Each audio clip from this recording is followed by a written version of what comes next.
Dakar, et notamment à la paroisse Saint-Joseph de Médina et à la cantine pédagogique des sœurs franciscaines missionnaires de Marie, aura lieu un colloque. Le colloque est organisé en partenariat avec l'Université d'Angers.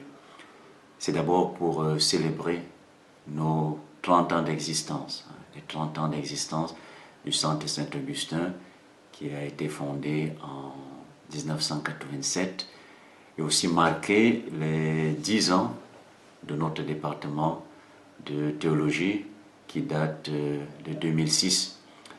Nous avons voulu marquer ces événements pour montrer que nous sommes en train de traverser, d'atteindre une étape qui est assez capitale dans l'histoire de notre institut. Et la deuxième raison qui nous a poussé à organiser ce colloque, nous voulons aussi marquer le partenariat avec l'Université catholique de l'Ouest qui se trouve à Angers en France. Depuis 2013, nous avons signé des conventions axées sur l'échange des professeurs, l'échange des étudiants, la formation, la spécialisation du corps enseignant. On ne peut plus vivre en vase clos. Alors c'est vraiment une manière d'approfondir les liens avec cette université. Et nous avons choisi comme thème le repentir. Mais pourquoi le repentir?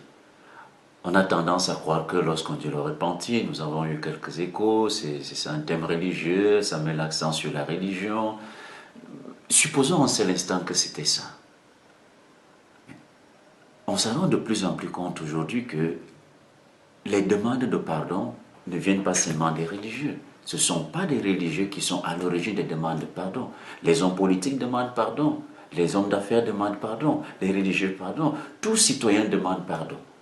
Alors nous avons donc voulu prendre ce thème pour contribuer au vivre ensemble et dire que on ne peut plus vivre, on ne peut plus entretenir des rapports interpersonnels, interindividuels, intercommunautaires s'il n'y a pas cet esprit de tolérance, si on ne regrette pas le tort qu'on a commis à l'autre, si on ne regrette pas sa faute, si on ne va pas vers l'autre en disant je t'ai offensé, essayons de trouver un chemin de paix, un chemin de réconciliation. Donc le thème n'est pas forcément religieux, mais le thème est transversal.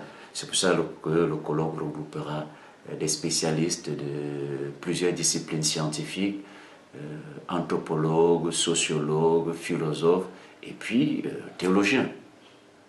Voilà ce qu'on peut dire de ce colloque qui est en préparation et qui se tiendra les 22 et 23 février 2017.